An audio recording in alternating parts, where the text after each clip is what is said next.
Thank you, Elder Vanessa. Magandang umaga po sa bawat isa. Sino pong masaya, naririto kayo sa bahay ng ating Panginoon? Amen. Parang ang lakas dito yan. Alam po ninyo, nag-attend po ako minsan ng isang gawain. Ang sabi ng isang speaker, sana man lang kapag ang MC o tayo po mismo, kapag pumapalakpak tayo, ibigay na po natin yung pinaka-best po natin. Yung bang hindi na po nagmamakaawa yung MC. Bigay natin yung pinaka-best natin. Dapat po hindi nang ganun eh. Di ba? Kapag pure ang iyong puso, talagang ang gagawin po natin ay yung ibibigay natin yung pinaka-best po natin. Di ba? Tama po ba? Kahit na po mamayang pag nag-worship po tayo, ibigay din po natin yung pinaka-best natin. Kahit hindi po kayo marunong kumanta, umawit pa kayo para sa papuri sa ating Panginoon. Amen po ba? Amen. Kaya sa umaga pong ito, dahil po maikli ang oras ko, ako po kasi mahilig kong overtime maikli lang yung oras ko po, dahil meron po tayong programa. Sino pong nag-i-enjoy sa mga messages po natin? At sino po yung nararanasan niya ngayon sa kanyang sarili yung word na purity? Talagang malastikan na rin, Kenny. Kaya nga po, dito nakikita natin ang mga sarili po natin. Lahat naman po tayo, habang nandito tayo sa lupang ito, habang tayo po ay nabubuhay, habang tayo po ay pinaglilingkuran natin ang ating Panginoong Jesus, meron pa po siyang binabago sa mga ugali po natin o sa puso po natin. Dahil kahit na matagal na po tayong Kristiyano, sa puso po natin maraming mga kwarto yan. Maraming mga kwarto yan na mga iilan pa lang yung mga naisusuko natin at hindi lahat. Meron pa po tayong dapat isuko. Kaya nga, kailangan yung salitang purity. Pure, kadilisayan, kabanalan, kawastuhan. Yan po yung dapat mangyari sa atin. Habang tayo po ay naghihintay sa pagdating ng ating Panginoong Jesus. Tandaan po ninyo, hindi po darating ang ating Panginoong Jesus para sa mga masasama. Darating siya doon sa puro, yung dalisay, yung sumusunod hanggang sa wakas. Pinamumuhay niya kung ano yung kanyang mga natututunang mga salita ng Diyos. Doon lang po sa mga mananampalataya na yan, darating ang ating Panginoong Jesus. Doon sa maiiwan, kahatulan po ang kanilang tatanggapin. Kaya nga po, sa buong isang buwan po ng October, last Sunday na po ito ng October at November na po sa susunod, ang bilis ng panahon. Ang ating pong pinag-aralan ay the importance of living in purity. Noong unang Sunday po, ating pong pinag-aralan, yung purity is God's calling to His children. Purity is a source of freedom and spiritual stability. Purity enables believers to be effective witness to others. At ngayon naman po, pag-aralan natin, buksan po natin yung ating mga kaisipan, yung ating mga puso, natanggapin po natin ang salita ng Diyos. Yung pong bigyan natin ng importansya. Yung talagang lagi tayong sabik sa salita ng Diyos at kung ano yung gagawin ng Diyos sa buhay po natin sa umagang ito. Amen po ba? Purity prepares the church as a bride for the coming of Christ. Purity prepares the church as a bride. Sino po yung church dito? Tayo. Tayong mga mananampalataya. Tayong mga tunay na tumanggap kay Kristo bilang sarili nating tagapagligtas at Panginoon po ng buhay natin. As a bride, for the coming of Christ. Sa Romans chapter 13, verse 11 to 14, this is all the more urgent. For you know how late it is. Time is running out. Wake up, for our salvation is nearer now than when we first believed. The night is almost gone. The day of salvation will soon be here. So remove your dark deeds, like dirty clothes, and put on the shining armor of the right living. Because we belong to the day, we must live decent lives for all to see. Don't participate in the darkness of wild parties and drunkenness, or in sexual promiscuity and immoral living, or in quarreling and jealousy. Instead, clothe yourselves with the presence of the Lord Jesus Christ, and don't let yourself think about ways to indulge your evil desires. Tayo po lahat ay yumukot manalangin. Salamat, Ama, sa umagang ito na kami po ay binigyan na naman po ninyo ng isang araw, panibagong buhay, upang lalo pa po naming maranasan ang iyong kapangyarihan sa aming mga kanya-kanyang buhay. Salamat po, Panginoon, nagising kami. Malakas ang aming pangangatawan. Salamat sa pag-iingat mo sa buong pamilya po namin, Panginoon, na habang kami ay nagpapahinga, natutulog, binantayan mo kami, pinrotektahan mo kami. Salamat, Panginoon. Salamat din sa iyong unconditional love. Salamat sa iyong unending mercy, Panginoon Diyos, na kahit kami ay nagkakamali, kapag lumapit kami po sa inyo, dalawang kamay, kayo, Panginoon, na naghihintay at tatanggapin kami, Panginoon. Panginoon, dalangin ko po sa umagang ito na patuloy na magkaroon kami ng dalisay na puso, Panginoon Diyos. Dalisay na puso upang pakinggan, mahalin, bigyan ng importansya ang mga salita mo, Panginoon Diyos. Panginoon, sa umagang ito, ikaw lang po ang aming pupurihin at wala nang iba. Panginoon, linisin mo ang aming mga kanya-kanyang kaisipan, Panginoon. Tanggalin po ninyo, Panginoon, yung mga sumasagabal, Panginoon. Ano man itong problema, ano man itong kabigatan, ano man ang mga pagsubok na aming pinagdadaanan, Panginoon. Panginoon Diyos, lagi naming maisip, Panginoon, sa aming mga kaisipan, Panginoon, na merong isang Diyos na makapangyarihan, merong isang Diyos na malaki kesa sa mga lahat ng mga nararanasan namin sa aming mga kanya-kanyang buhay. Welcome po kayo, Banal na Espiritu, sa aming kalagitnaan. Panginoon Diyos, kayo po ang magsalita sa bawat isa't isa sa amin. Maraming salamat. Cover mo po ako ng iyong banal at makapangyarihan na dugo. Ang salita mo ang siyang magiging salita ko. Maraming salamat po sa kalayaan na pinagkaloob mo, Panginoon Diyos, doon sa humihingi ng kalayaan ng anumang klaseng bisyo. At Panginoon Diyos, salamat din po sa aming mga bisita. Kayo po, Panginoon Diyos, ang magbigay ng wisdom sa kanila upang lalo nilang maunawaan kung gaano mo sila kamahal at kung paano, Panginoon, na ang salita mo ay siyang tunay na, Panginoon, na magbibigay, Panginoon Diyos, ng pagbabago, Panginoon, upang mabago ang isang tao. Maraming salamat po, Panginoon. Sa iyo po, lahat ang kapurihan at kaluwalhatian. Sa pangalan ng aming Panginoong Hesus, ang lahat po ay magsabi ng Amen. Sa binasa po natin sa Romans chapter 13, verse 11 to 14, ang sabi, this is all more urgent.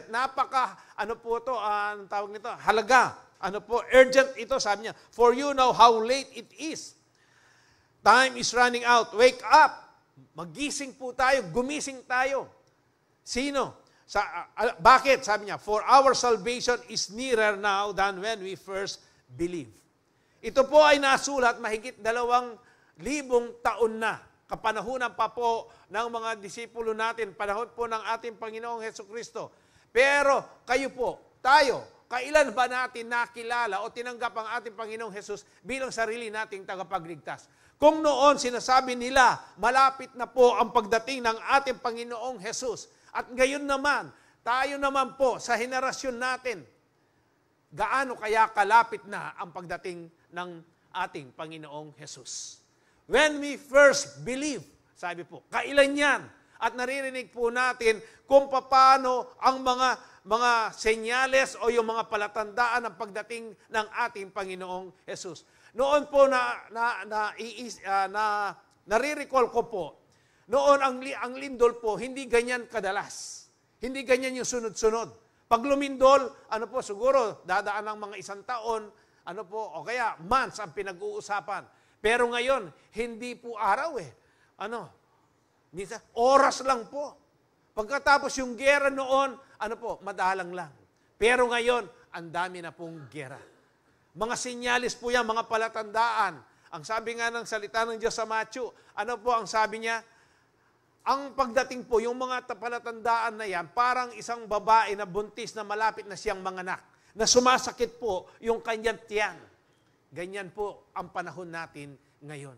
Kaya nga, kailangan po ay tayo ay maging prepared at maging pure, maging dalisay, tunay sa ating pananampalataya. Huwag na natin paglaruan po ang ating pananampalataya. Hindi ka nakakasigurado, hindi mo alam, hindi natin alam kung kailan tayo mamamahinga. Baka pinlano mo, mamaya, pagkatapos ko, nagsimba, punta muna ako doon. Mag-good time ko pa. Baka hindi mo alam, may mangyayari sa iyo. Kaya nga po, dito sinasabi, wake up, magising na po tayo. Sa verse 12, the night is almost gone, the day of salvation will soon be here. So remove your dark deeds like dirty clothes. Ano ho ba itong mga sinasabi dito na remove your dark deeds? Ano ba yung mga masasama na mga ginagawa pa po natin kasalukuyan kahit na tayo ay mananampalataya pa? Mananampalataya na. Ano ba yan? Alam po ninyo yan. Kasinungalingan, pangungupit, yung hindi tayo tapat sa pagbibigay sa ating mga tithes and offerings, mga late tayo kung dumating po tayo sa mga services. Kaya nga po ako, nung nag-devotion ako, sabi ng ating Panginoon, gaano mo ako kamahal? Lord, sabi ng salita mo, mahalin kita sa puso't kaluluwa, lakas at kaisipan ko. Yung oras ba, kasama ba sa 2 Corinthians 5:17? Yes, Lord. At bakit palagi kang late? Alam po niyo, hindi po katawa-tawa ito. May rebuke ko po ka rin. Na-rebuke po ako doon. Oo nga, no, Lord. Bakit ito yung problema po natin? Kaya kung pure ang puso mo, lahat ng mga natututunan natin, lahat ng mga pinag-aaralan po natin, talagang isa sa puso po natin yan. Ipamumuhay po natin. Kaya nga, purity prepares the church as a bride. Dapat pure nga tayo eh. And dami po sa atin na binabaliwala ang oras. Di ba? Bato-bato sa langit, ang tamaan, magbago. Amen po ba? Kaya nga po, yan na yung mga, remove your dark deeds. Tayo pong mga nagmi-ministry dito, may ministry sa loob ng church. Gaano po natin ginagawa na may katapatan, kalinisan ang mga ministry na pinagkatiwala ng Diyos sa atin. Kayo po, bawat isa't isa po sa atin. Alam po ninyo yan? Ano pa yan? Natural po yung pangangalunya, adultery, fornication, babae sa babae, lalaki sa lalaki. Number 1, na inaayawan o kinasusukluman ng Diyos yan. Hindi po natin sila, anong tawag nito? Hindi po natin sila, nawala sa isip ko. Tinutuligsa. Meron pong, hindi natin sila binabaon o atin po silang,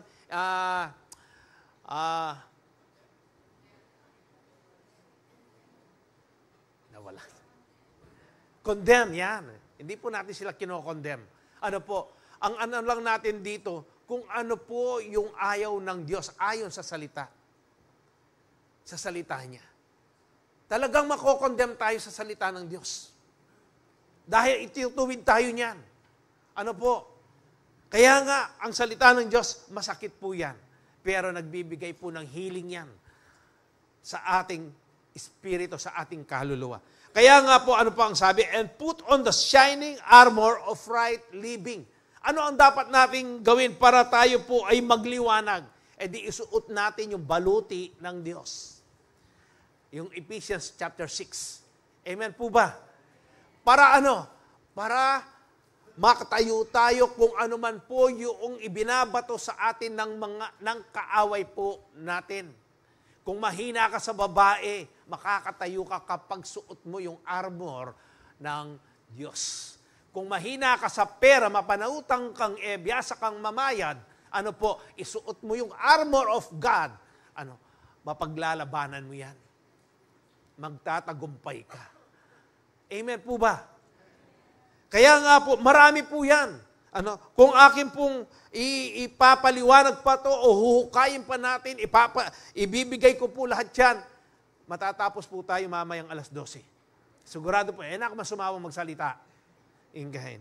Kaya nga po yung verse 13, because we belong to the day, we must live decent lives for all to see. Dapat mamuhay po tayo ng sa salita po natin dapat maayos, maganda. Yung bang pag nakikita ka bilang isang born again, na pagpapala sa iyo yung nakakakita sa iyo, even yung mga family mo. Para mahikayat mo sila para sa ating Panginoong Jesus. Amen po.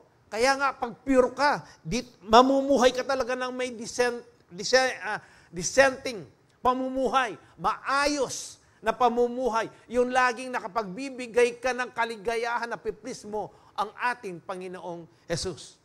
Don't participate in the darkness of wild parties and drunkenness. Noon pa po, meron ng wild parties. At ngayon po, sino po yung pumasyal dyan? Sa Tigtigan, Terakan. Anang kamaling entrance ngayon, duwanan dalan, nung mag-umpisa yan, 25 lang.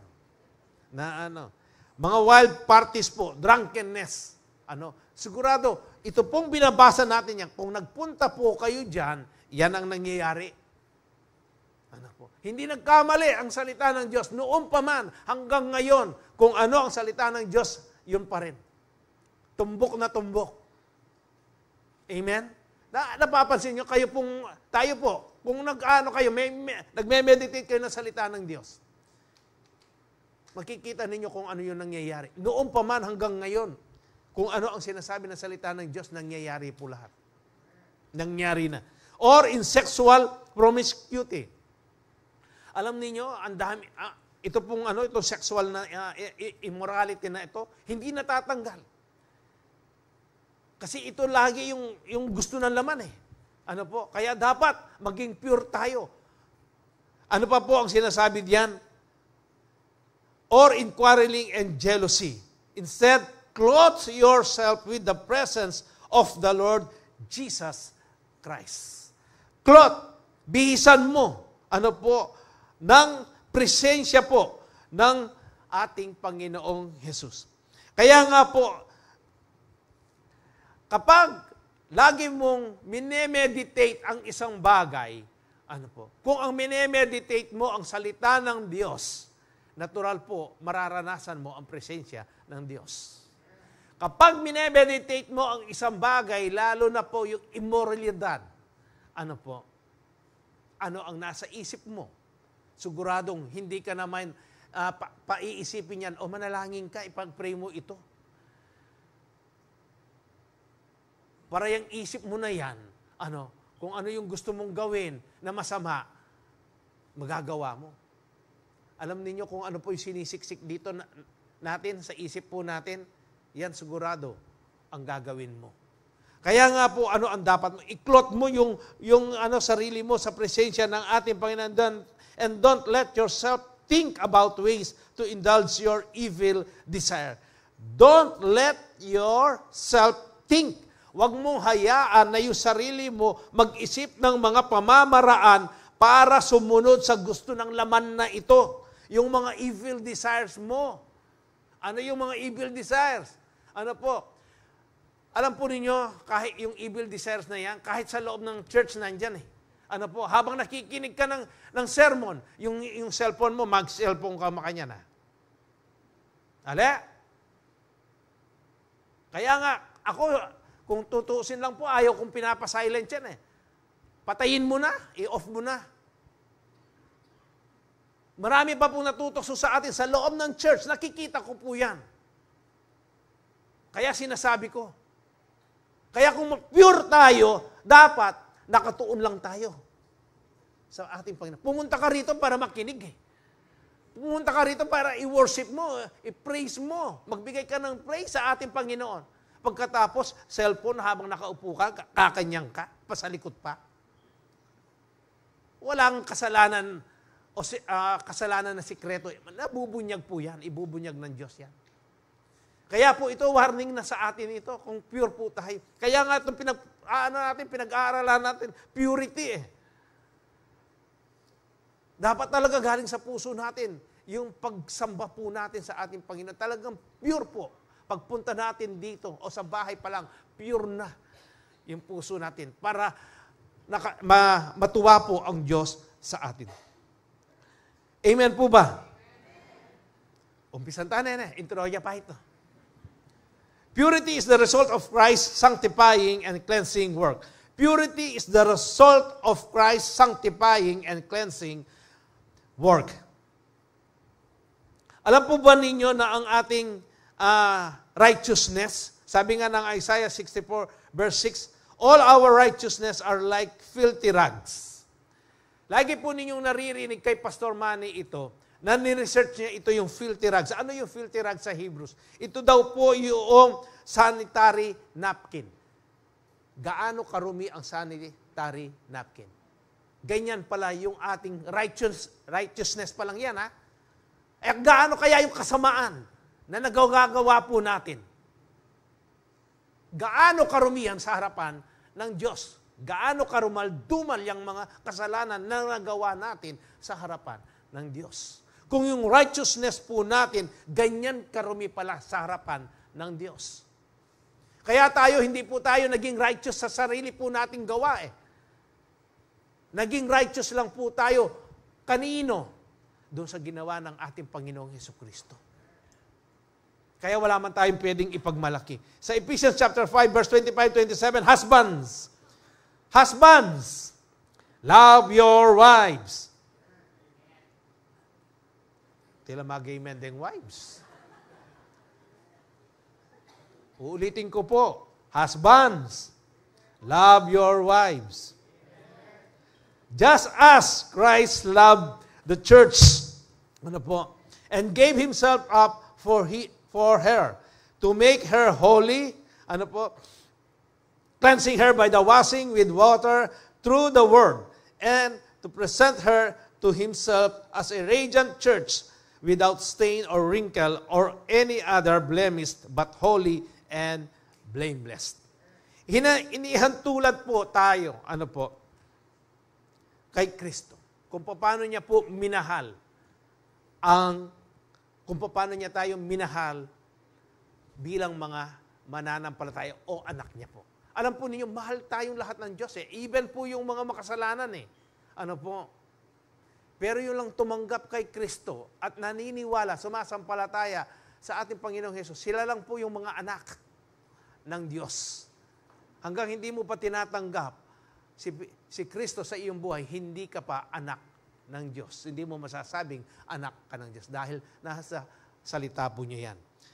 Kaya nga, Christ loved the church and gave Himself up for her. Ipinagkaloob po ni Kristo.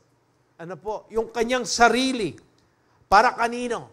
Para sa bawat isa't isa po sa atin. Para to make her holy. Para tayo po ay maging banal. Cleansing her by the washing with water through the word. Kaya po napaka-importante yung mga binabasa po natin. Yan po yung word. Yung salita. Kaya nga po, yung meditation natin, yung pag-aaral ng salita ng Diyos, kailangan po natin. Kaya po ang sinasabi? And to present her to Himself as a radiant. Para maipresenta po tayo. Anong sabi sa kanyang sarili? As a radiant. Pag sinabi pong radiant, yung glorious, yung nagniningning ka, malinis ka. Without stain or wrinkle or any other blemish, by holy and blameless. Dalawa po yung paglilinis po na ating pong pag-aaralan dito. Yung una, Christ made us holy by sacrificing His body for us.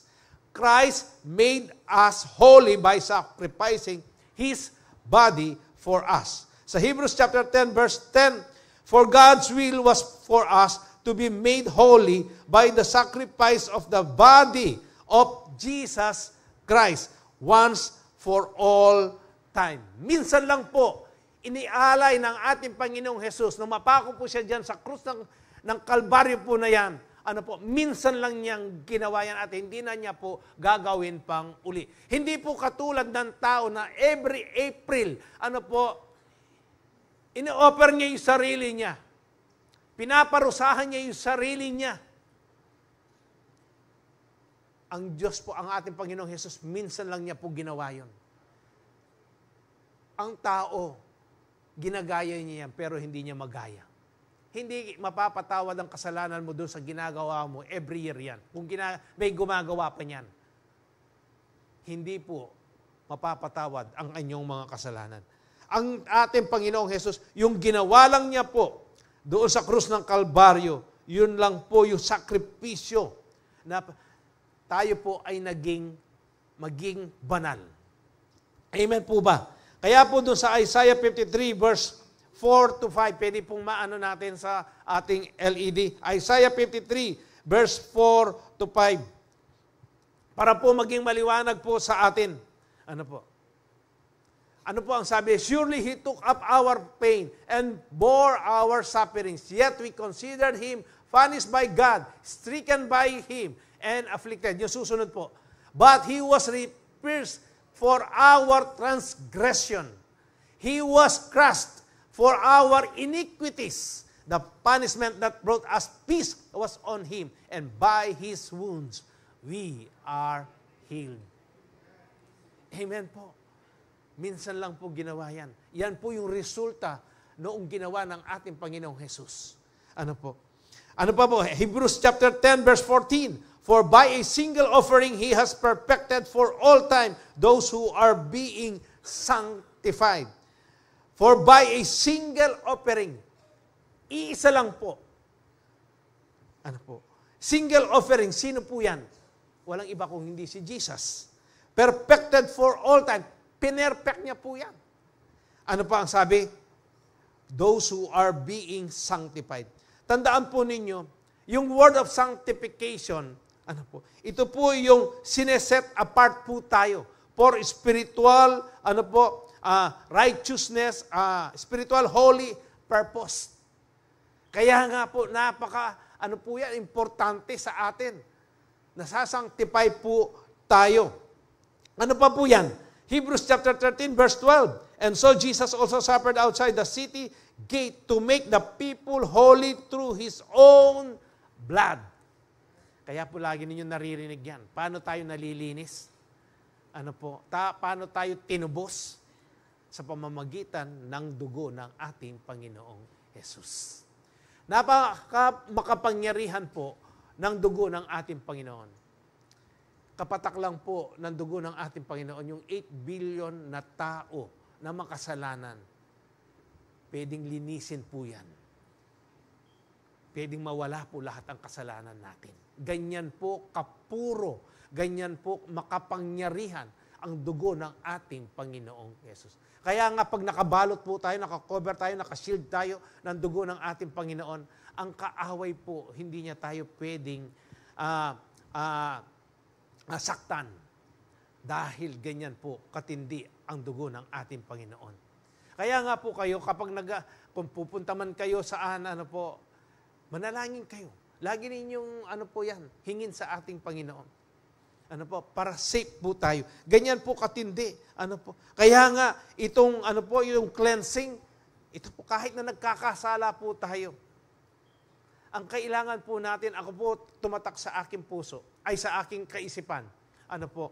Kapag nakakagawa ako ng kamalian, lagi, dapat meron ka pong laging mapagpakumbabang puso. Yung bang hihingi ka ng tawad sa ating Panginoon, pero nag-grieve ka. Umiiyak ka. Yung naiisip mo, bakit ko nagawa ito? Huwag po tayong maging mapagmalaki. Nakubisa. Pag ganun po yung inyong naging katuwiran, tumitigas na po, nagkakakalyo yung puso mo. Hanggang makita mo na lang, malayo ka na sa relasyon mo sa Diyos. Ang kailangan lang po natin magpakumbaba ka, Lord. Humihingi ka ng tawad, pagkatapos po, Lord, hugasan po ninyo ako muli sa inyong banal na dugo. At sigurado mararanasan mo yung kapayapaan. No? Yan lang po yung gusto ng ating Panginoon. Tayong mga tao, gumagawa tayo lagi ng sarili nating pamamaraan na akala natin tama. Yun lang righteousness po natin.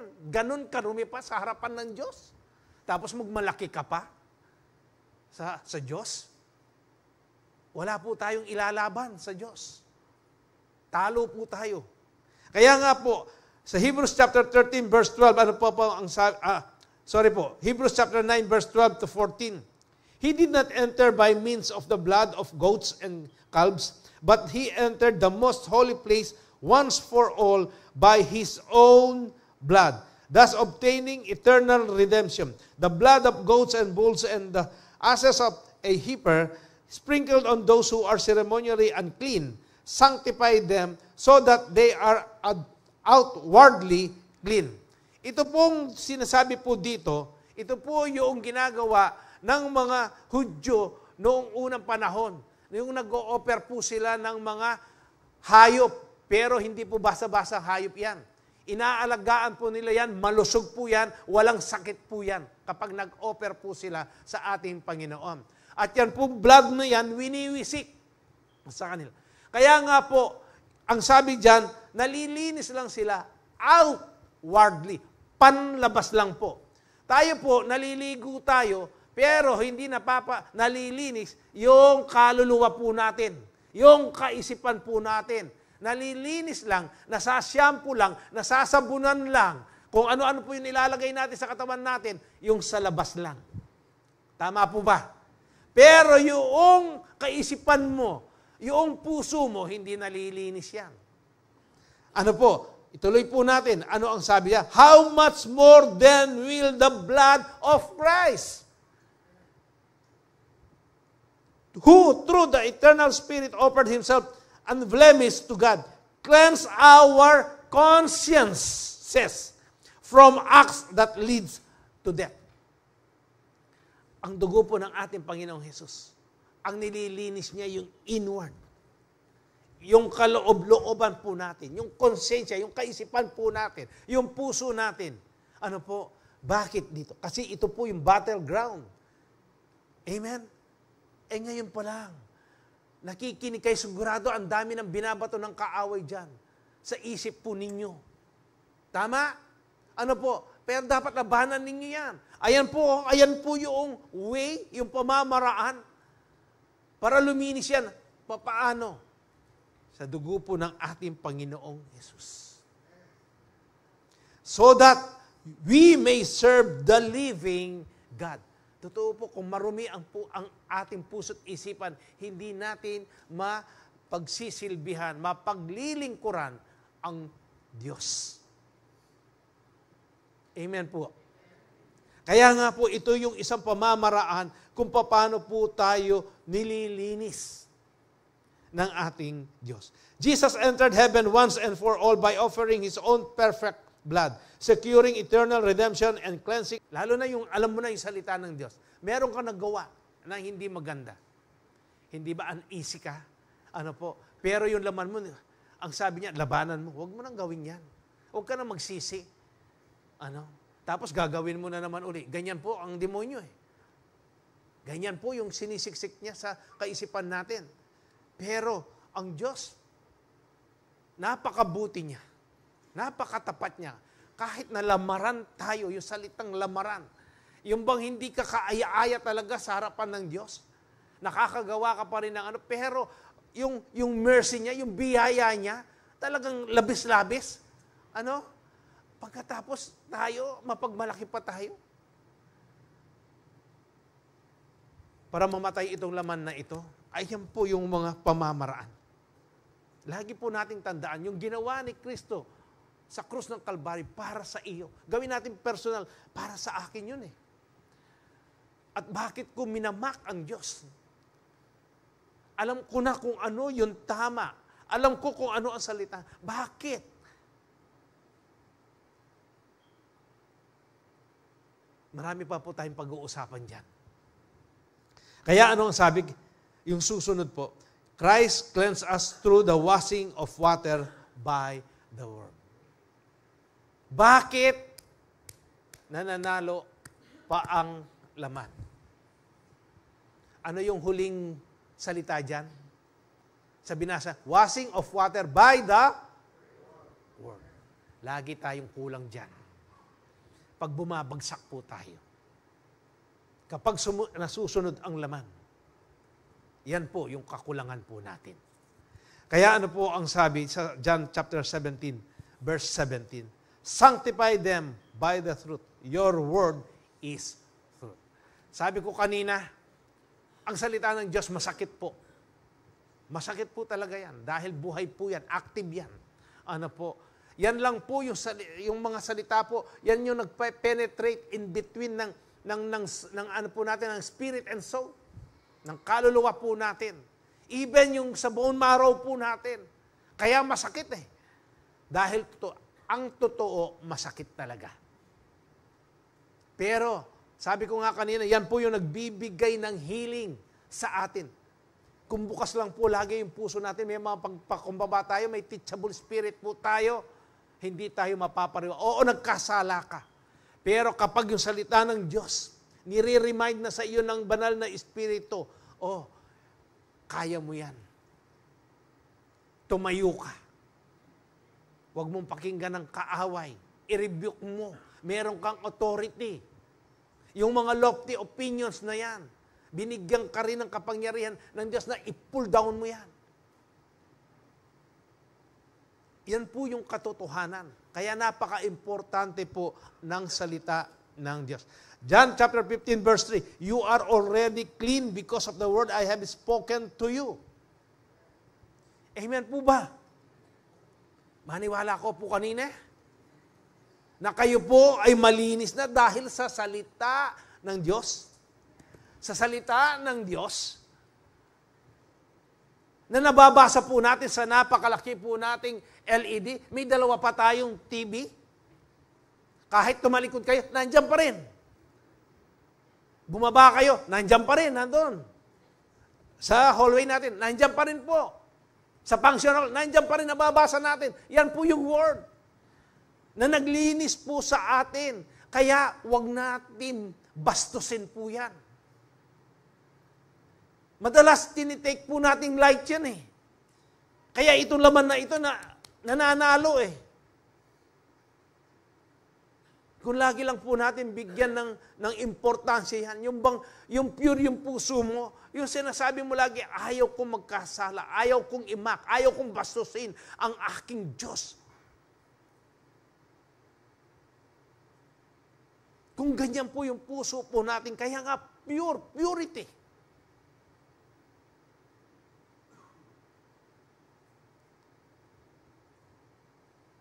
You are already clean because of the word I have spoken to you. Psalms 119 verse 9 to 11.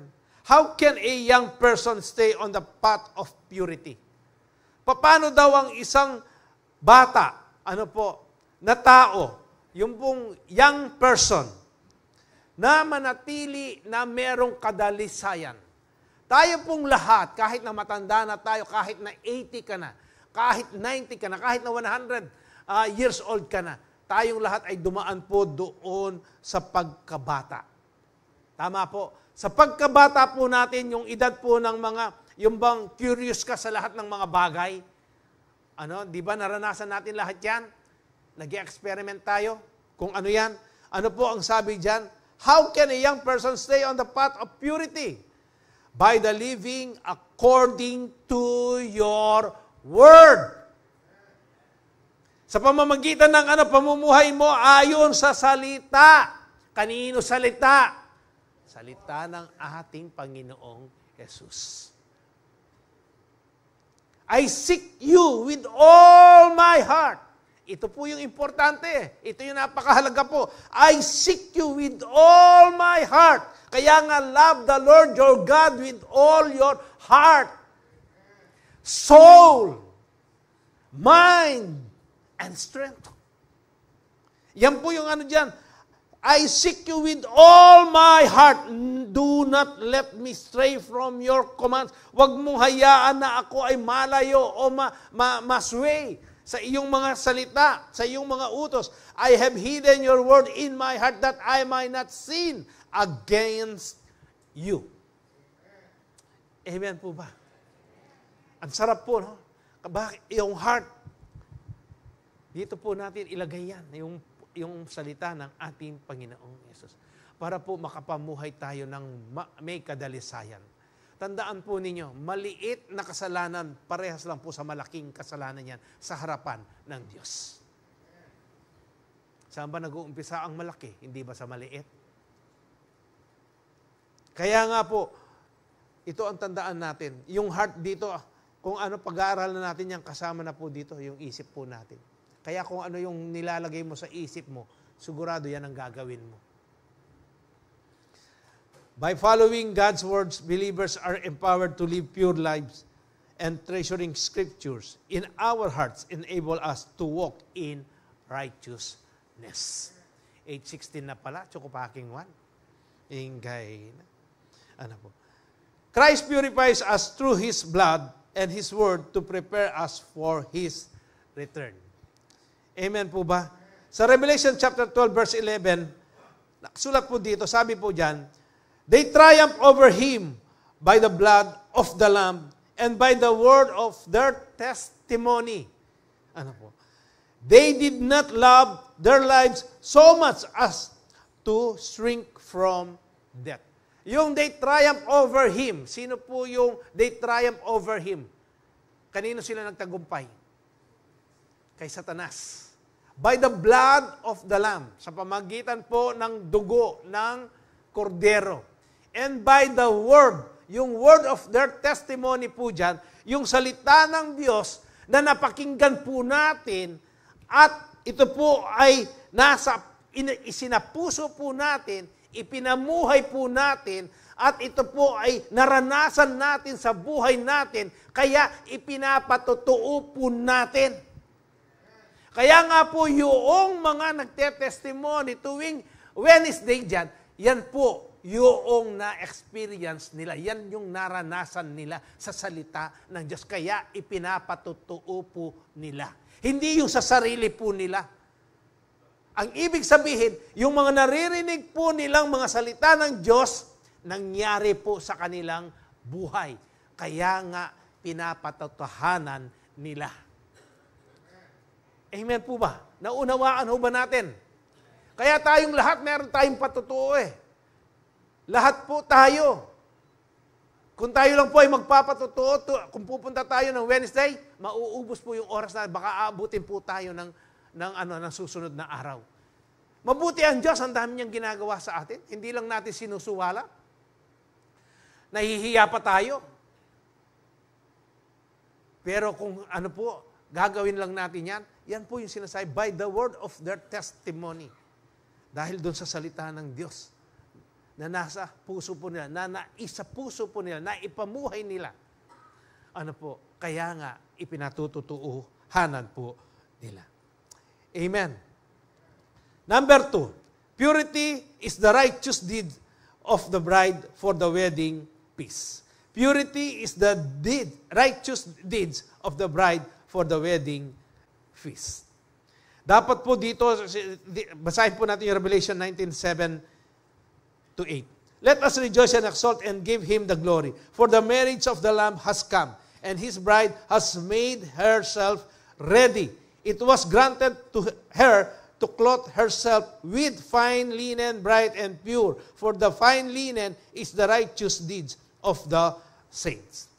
For the marriage of the Lamb has come, and His bride has made herself ready. Sino po ang magre-ready doon sa sa bride? The bride has made, nandiyan po yan herself ready. Tayo po ang magre-ready. Kaya nga po dapat, malinis lagi yung ating konsensya. Ano po yung sinabi po diyan sa huli? Ang sabi dito sa verse 8, it was granted her to clothe herself with fine linen. Ano po yung fine linen dito na sinasabi? Yung righteous deeds po natin. Yung mga righteous deeds po natin. Kaya nga, dapat po talagang ano po natin to, binabantayan natin yung sarili po natin. Para po itong mga sinasabi po dito na fine linen, ano po, alam po ninyo na narurumihan po yung ano natin, yung righteousness po natin, yung robe of righteousness po natin. Ano po? Narurumihan po yan. Kaya nga kailangan po natin na talagang isik. Alam po natin kung araw-araw, oras-oras, kung ano po yung nagagawa po nating mga kasalanan. Kaya po kailangan po, na maging pure po tayo sa harapan po ng ating Panginoong Jesus. Sa Revelation chapter 3 verse 2, sabi po, wake up, strengthen what remains and is about to die. Ano po yung about to die dyan? Yung espiritu po natin. For I have not found your deeds complete. Sabi po dyan, hindi ko pa natatagpuan o nakikita na yung mga gawa mo ay kumpleto na. Sabi po ng ating Panginoon, in the sight of my God. In the sight of God. Dapat maayos po natin yan. Dapat maging malinis po yan. Amen po ba? One thing we can do to prepare for the coming of Christ is to do the things that are pleasing to Him. Amen po. One thing we can do to prepare for the coming of Christ is to do the things that are pleasing to Him. Ano po? Lahat po na dapat ng ginagawa natin. Lalong-lalo na po tayong mga nagmi-ministry sa loob ng church na ito. Napiplease ho ba ang Diyos sa mga ministry po natin? Individually po naman. Kayong walang mga ministry, hindi po pwedeng walang ministry eh. Yung pag-share po ng gospel, ministry na po yan. Yung pag-i-invite lang ng mga kaluluwa, ministry po yan. Kaya nga po, napiplease ba ang Diyos sa atin? Dapat po yan, yung purity, sabi nga, is the righteous deeds of the bride for the wedding feast. We're not saved by doing good. Ano po? But by grace alone, through faith in Christ. However, good works that please God are the fruit of our salvation empowered by His grace. Hindi po tayo maliligtas ng mga mabubuti nating gawa. Yang mga mabubuting gawa na yan, yan po yung bunga ng ating kaligtasan nung makilala mo si Kristo. Amen po. Kaya nga, sabi ng Ephesians chapter 2, verse 8 to 10, for it is by grace you have been saved through faith. Hindi po sinabi, for by your effort, for your deeds, for your good works. Hindi po sinabi diyan. Kasi kapag yan ang sinabi diyan, sigurado lahat tayo, manok tayong lahat. Fried chicken po tayong lahat. Mayabang tam. Kaya nga yung iba, tingnan po ninyo, donated by. Tapos tatawagin pang honorable, hindi naman pala sila honor. Kaya nga, for it is by grace, sa biyaya lang ng Diyos. Tayo ay naligtas sa pamamagitan po ng pananampalataya po natin. And this is not from yourselves. It is the gift of God, not by works, so that no one can boast. Sabi niya, for we are God's handiwork. Pag sinabing handiwork, ginawa niya tayo sa kamay. Ano po ang sabi? Created in Christ Jesus to do good works. Amen po ba? Which God prepared in advance for us to do. Nakaprepare, nakahanda na pala yan. In advance na ng Diyos. Kaya nga tayo, lahat na naririto,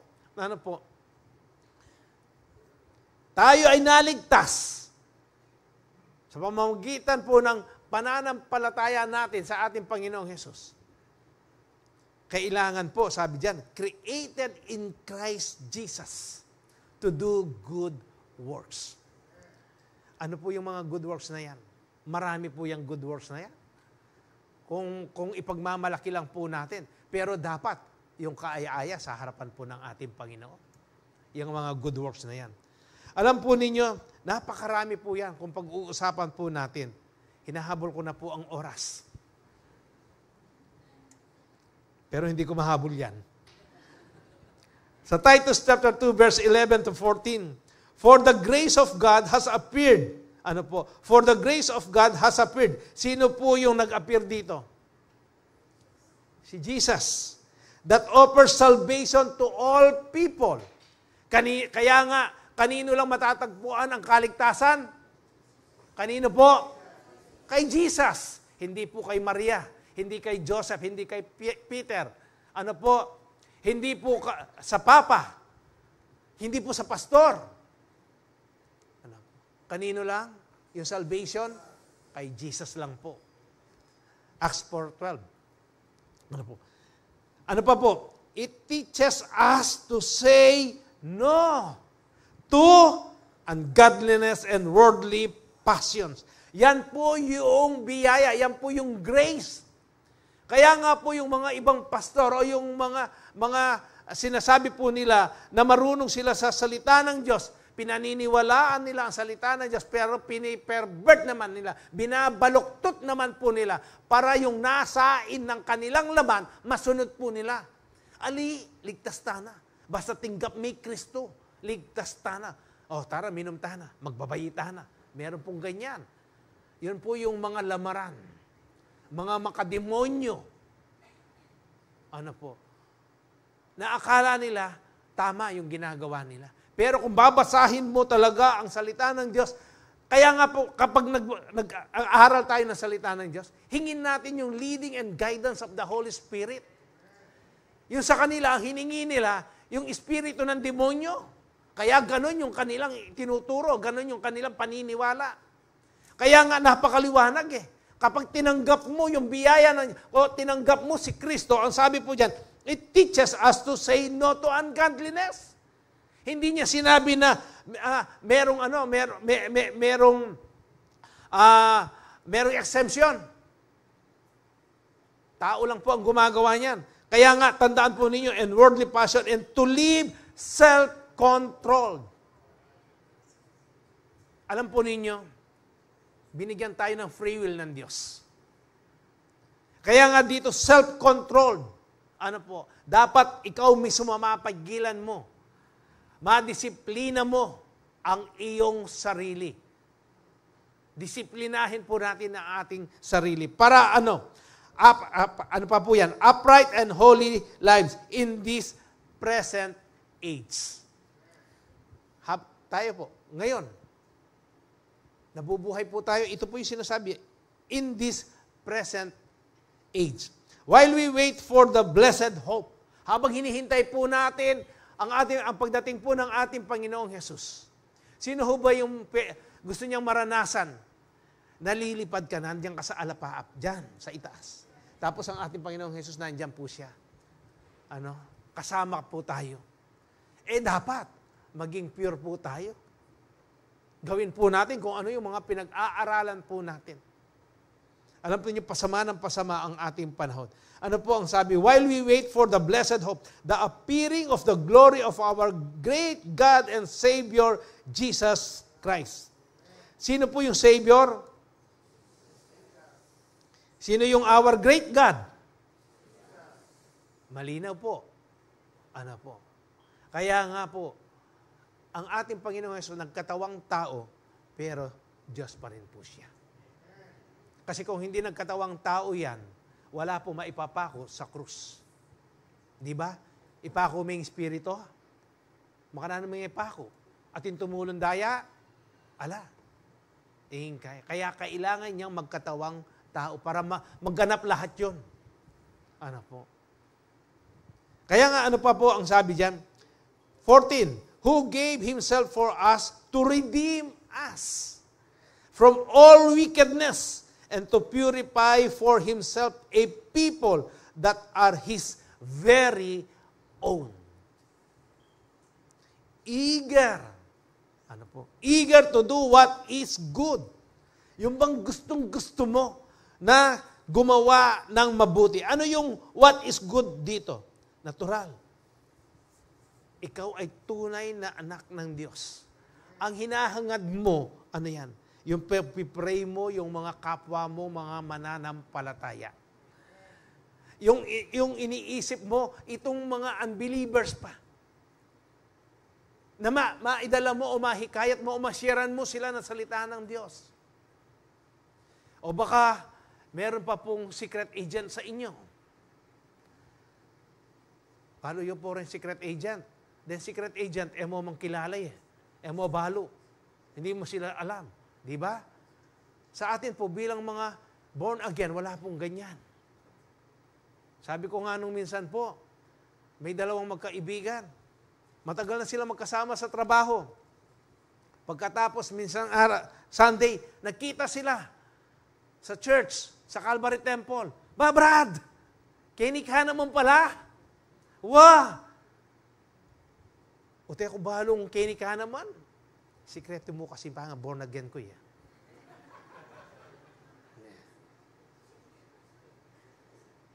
Kung hindi pa pala sila nagkita, 75 years na silang magkakilala, hindi pa pala nila alam na born again pa sila.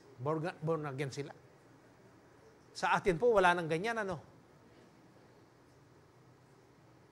Ba, marami? Alam po ninyo, dapat kapag tayo po ay born again, yung napag-aralan natin noong nakaraan, dapat asin tayo at ilaw tayo. Kapag asin ka, dapat may lasa ka kahit saan ka pumunta. Nakikita yung pagkaiba mo. Set apart ka nga, nasanctify ka nga, nahugasan ka nga ng dugo ng ating nasanctify ka nga, naset apart ka. Sa salita ng Diyos, nasasanctify ka, nalilinis ka. Dapat yan ang nakikita sa atin. Hindi yung kapag nandiyan ka sa labas, bala mo tuko ka. Alam niyo yung tuko? Nung kahit saan kumapit, ganyan ang kulay niya. Hindi tayo ganon. Tayuan po natin kung sino tayo. Kung born again ka na sinasabi mo, tayuan mo kung sino ka kay Kristo.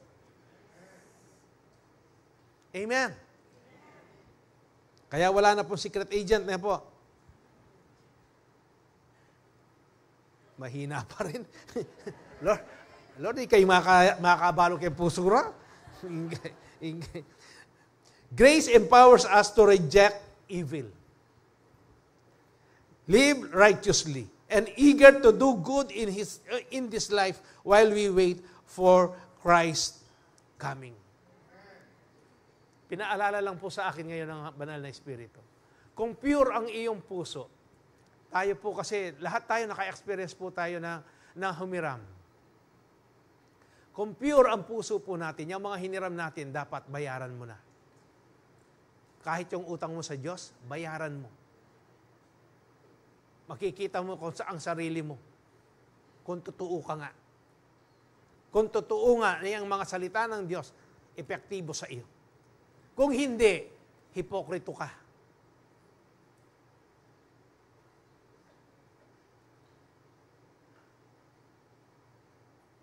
Sinungaling ka sa sarili mo.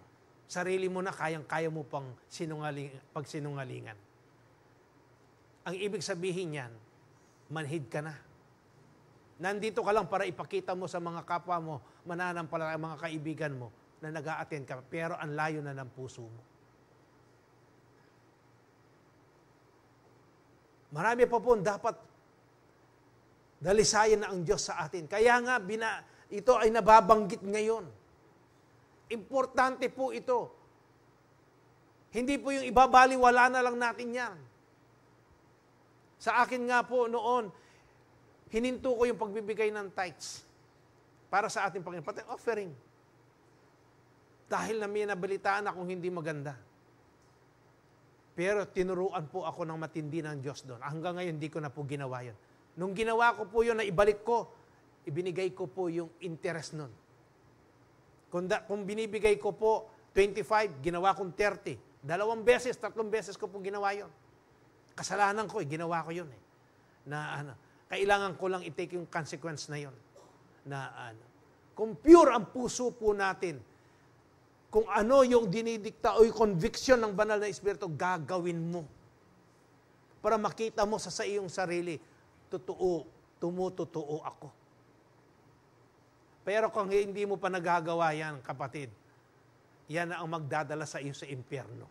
Tandaan po ninyo, yung good works natin, hindi kailanman magliligtas sa atin yan. Bunga ng pananampalataya, ng kaligtasan po yan. Kung tunay mo talagang naranasan yung kaligtasan na yan, magbubunga yan. Kung ano yung salita ng Diyos. Grace empower us to reject evil. Evil po yan, tandaan ninyo yan. Evil. Live righteously. Mamuhay ka ng may katuwiran, may kabanalan, and eagerly. Yung eager, yung sabik na sabik ka. Ano po? Yan talagang gustong-gusto mo. Ano? Yung gawin mo yung mabuti. In this life, sa buhay na ito, while we wait for Christ's coming. Tandaan ninyo, darating ang ating Panginoon, hindi sa mga masasama, doon sa mga malilinis. Doon sa pinurify niya. Yung nanatiling banal. Namuhay na may kabanalan. May kawastuhan ang kanyang mga ginagawa, kanyang mga dinidesisyon bilang mga mananampalataya.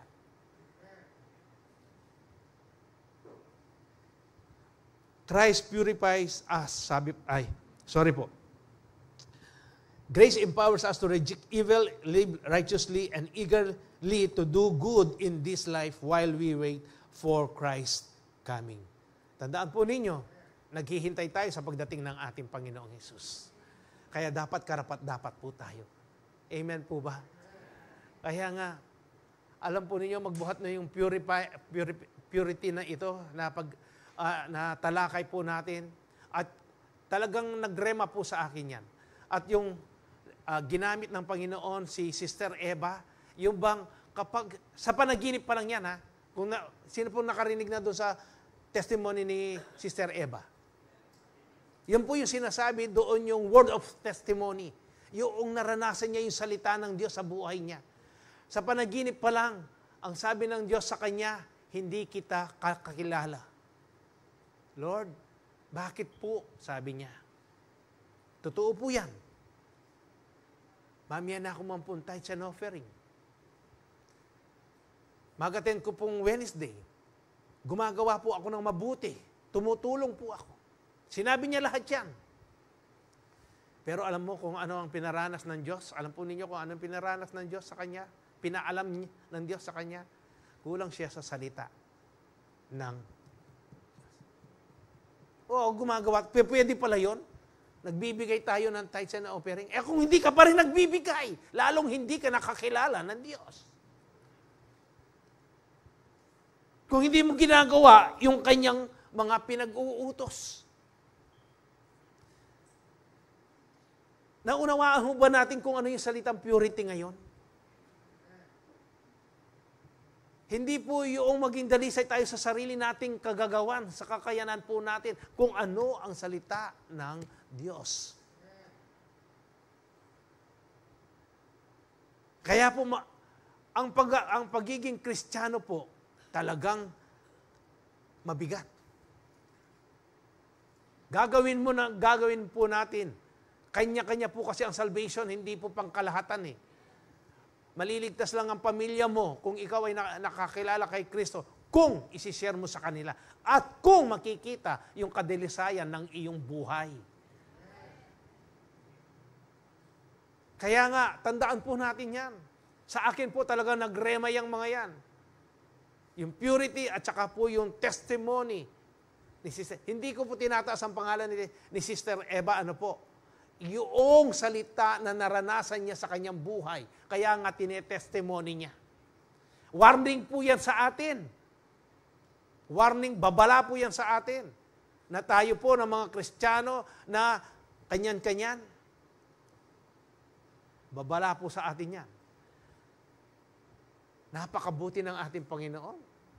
Hindi niya tayo kaagad pinapatay. Ang haba ng kanyang pasensya. Yung slow to anger ng Diyos, yan po yung biyaya niya, yun yung grace niya. Binibigyan niya pa tayo ng chance para po makita natin yung sarili natin, ano tayo sa harapan niya. Pure ba tayo? Yung mga gawa ba natin, pure ba? Kaya nga po dito, ano po ang sabi sa James chapter 2 verse 26, as the body without the spirit is dead, so faith without deeds is dead. As the body without the spirit is dead. Sino po yung nagbuhat na ng yung namatay? Nung buhay yan, ang gaan. Pero nung namatay po, nung buhatin mo, napakabigat. Bakit? Kasi yung espiritu wala na. Bumalik na sa Creator. Ang lobo, kapag ang lobo po nawawala na ng hangin yan, hindi ba bumababa yan? Bumababa. Tayo po, ganyan din po tayo. Tayong mga tao. Kaya nga po, as the body without the spirit is dead. Yung espiritu ng ating Panginoon, pag wala na po sa atin, ano po ang nangyayari dyan? Wala na. Gumagawa ka na ng karumal-dumal sa harapan ng ating Panginoon. Kaya nga, faith without deeds is dead. Ayan po. Kaya nga po, dapat yung pananampalataya po natin may laging kaakibat na gawa. At dito po sa ating bahig sambahan, napakalaki po ng improvement po.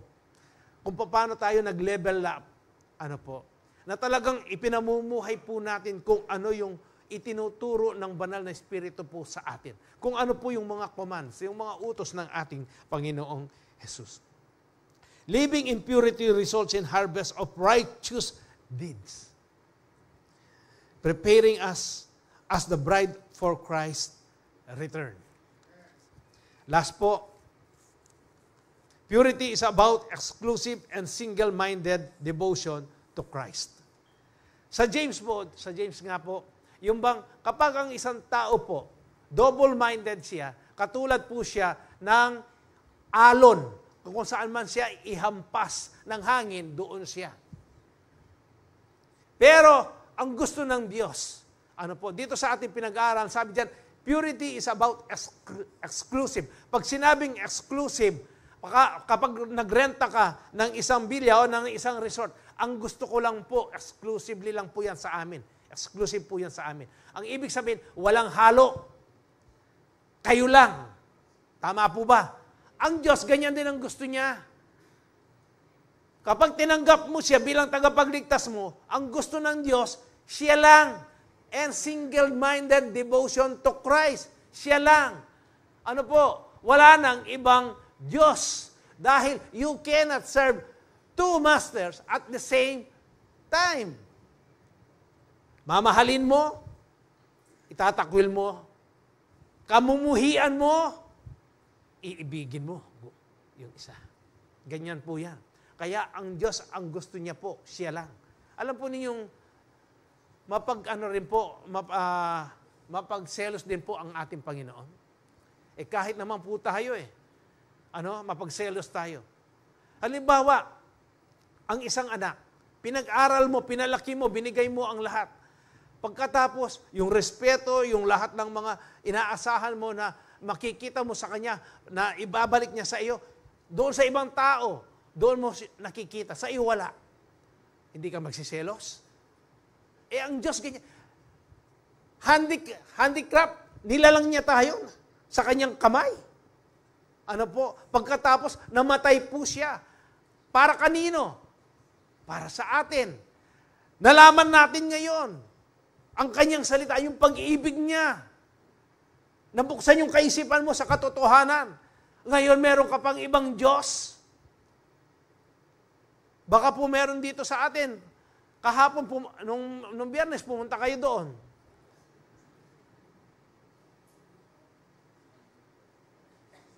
Alam po ninyo, ang isang tunay na born again. At naging naging dalisay ang kanyang puso. Meron po ako Bible study. Nabuksan po ang kaisipan nila na dapat lang ang sambahin nila, walang iba kung hindi ang ating Panginoong Jesus. Lahat po ng kanilang mga dekorasyon sa loob ng bahay. Nagdala pa naman ako ng karton. Pero sila mismo nilagay na nila sa sako. Binigay na po sa akin. Dito po sa ating bahay-sambahan, meron pong executioner po dito Kung gusto po ninyo dalhin dito, meron po tayo dyan. Ano po, si Brother Jeff, dudurugin niya lahat yan. Ano po, dinurog po namin dyan na pagkatapos pinatapon. Pero hindi po basta-basta yan. May mga espiritu yan. Ano po, dapat nagpipray ka pa dyan. Yun po, yung nabuksan talaga yung kaisipan nila sa salita ng Diyos. Yun po yung word of testimony na sinasabi. Na talagang nangyari sa kanyang buhay, sa kanilang buhay. Amen po ba? Napakaganda. Kaya nga po, ang Diyos, ang gusto niya, siya lang. Ano ang sabi ng 2 Corinthians chapter 11, verse 2 to 4? I am jealous for you with a godly jealousy because I have promised you to one husband, to present you as a pure virgin to Christ. But I am afraid. Sino po yung nagsasalita dito? Si Apostol Pablo. Kanino niya po sinasabi ito? Sa mga Kristiyano, sa Korinto. Sabi po dyan, but I am afraid that even as the serpent beguiled. Sabi po dyan, Eve, yung serpent po dito, yung ahas, si Satanas, nalinlang niya si Eva by his cunning. Alam po ninyong marunong si Satanas? Kaya nga napapasunod niya tayo, ang dami niyang eskema eh. Kaya ano po ang sabi dyan? Your minds may be corrupted and led away from the simplicity of your sincere and pure devotion to Christ. Oo, sincere ka nga. Napaka-devoted mo. Sabi ni Paul. Pero, sabi po dyan, verse 4, for you seem willing to allow it. Sabi niya, if one comes and preaches another Jesus, whom we have not preached. Kaya nga, kapag meron pong pumupunta sa inyo, magsishare sila, pakinggan ninyong mabuti. O ayon ba sa salita ng Diyos? Ayon ba dito sa nakasulat sa Bible? Yung pinipreach po nila, yung ibinabaghagi ba nilang Jesus? Baka ganun po yung Jesus nila. Dapat yung Jesus na itinuturo sa Bible ang talagang Jesus. Amen po ba? Kaya nga dito nangangamba si Paul, sabi niya, for you seem to allow it. If one comes and preaches another Jesus whom we have not preached, or if you receive a different spirit from the one you received, or a different gospel from the one you accepted, you tolerate all this beautifully, welcoming the deception. Yung mahilig po sa inyo na nakikinig pa, nanonood pa, sa mga TV, yung mga preachers na ang gagaling pong magsalita niyan. Pakinggan ninyo mabuti o huwag na po ninyong pakikinggan pa. Kung alam na po ninyo na mali ang doktrina niya. Baka kayo ay, mabudol-budol nila.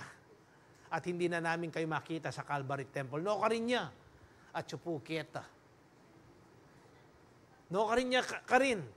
Kita pong dati.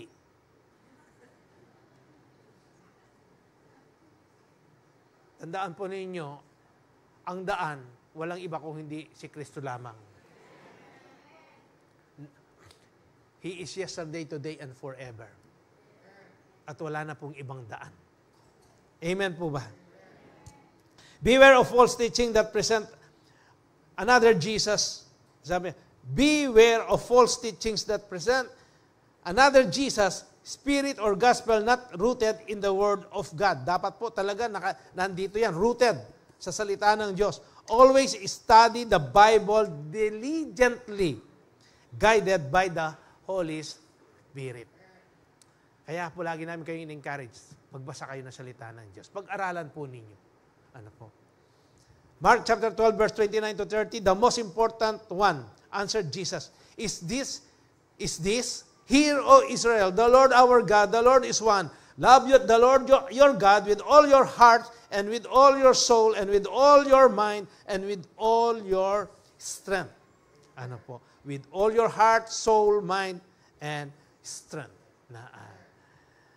Kaya po, heart. Pag sinabi pong heart, yan, kasama na po itong isip natin. Diyan din po nagmumula yan. Iisa lamang po yan. Kaya pag meron kang pure heart, yung sinasabi ko po kanina, hindi pwedeng hindi mo ipagkakaloob ang lahat. para sa ating Panginoong Hesus. Laging priority ang Diyos sa buhay mo. Yan po yung may pure heart. Ano po? Ano pa po ang sabi dito sa 2 Corinthians chapter 10 verse 5? We destroy arguments and every lofty opinions raised against the knowledge of God and take every thought captive to obey Christ.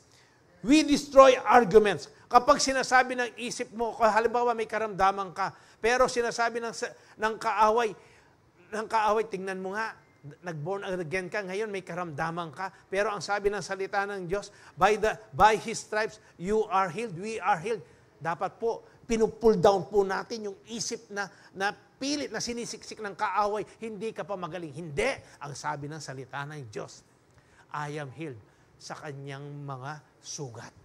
Dapat yun po yung lagi nating sinasabi po. Kung nangangailangan ka, nagkukulang, ang Diyos po, siya? Pwede kanyang pagpalain ng sagana. Ang Diyos ko mayaman. Ang Diyos ko ang siyang great provider ko. Kung sinasabi ng kaaway, hindi ka naman niya pwedeng protect. Hindi. Ang Diyos ko nga, ang siyang shield ko, ang protector ko. At ako, nakabalot ako ng banal na dugo ng aking Panginoong Yesus. Kaya po ganyang kaimportante ang salita ng ating Panginoon. Yan po yung panlaban po natin kay Satanas. Ano po? Kaya doon sa Isaiah chapter 26 verse 3, you will keep in perfect peace him whose mind is steadfast, sabi po dyan. Ano po? Because they trust in you. You will keep in perfect peace to those whose mind, kapag ang kaisipan po natin, ano po yan, yung nasa isip po natin ay yung mga salita ng ating Panginoon. At yan ay pinaninindigan mo, pinaniniwalaan, pinanghahawakan mo. Kahit na po ano ang idikta ng kaaway sa iyo, sasabihin mo pa rin na ang aking Diyos ay makapangyarihan. Ang Diyos ko, hindi niya ako iiwan ni pababayan. Ang Diyos ko ang magpapagaling sa akin. Ang Diyos ko ang magpuprovide ng lahat ng aking pangangailangan. Ang Diyos ko ang makapangyarihan kesa sa greater is He that is within me than he who is in this world. Tandaan mo yan, Satanas. Yan po. Yan po yung dapat nasa puso po natin. Kaya nga, ang langit at ang lupa, lilipas po yan. Pero ang salita niya, mananatili pa rin. Amen po ba? Let us live in purity with pure minds, prioritizing, glorifying, and being fully devoted to Christ as we prepare ourselves as His bride, eagerly waiting for His return. Hallelujah. Hindi po sana, guys, kung kay Kristo ka, kay Kristo ka. Amen po ba?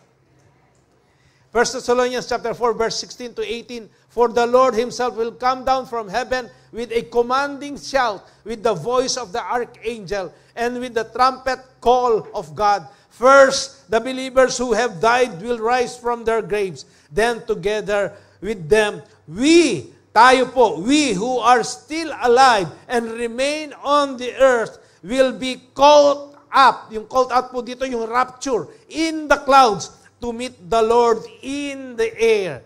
Then we will be with the Lord forever. So, encourage other with these words. Kaya nga po tayong lahat, mag-encourage po tayo. Kung may nakikita po tayo, napapansin natin na may mga kapatid po tayong nanghihina, unang-una ipanalangin mo sa ating Panginoon. Pagkatapos, lapitan mo, encourage mo na magpatuloy pa rin siya. Dahil kapag yan ay nanlamig, siguradong hindi mo makakasama yan, hindi na natin makakasama yan sa pagdating ng ating Panginoong Yesus. Kaya tayong lahat may responsibilidad po tayo. Mahal po natin ang ating Panginoon. Yung may pure heart, lagi niyang inilalagay sa kanyang puso yung mga unbeliever, yung mga kapatid na nanghihina sa pananampalataya. Ipanalangin po natin sila. Amen po ba? Let us encourage each other to live in purity, for our God, for our Lord God and Savior is coming very, very, very soon. Amen po. Sige po, Purihin natin ang ating Panginoon. Tayo po ay tatanggap ng banal na hapunan at habang tayo po ay pinagsisi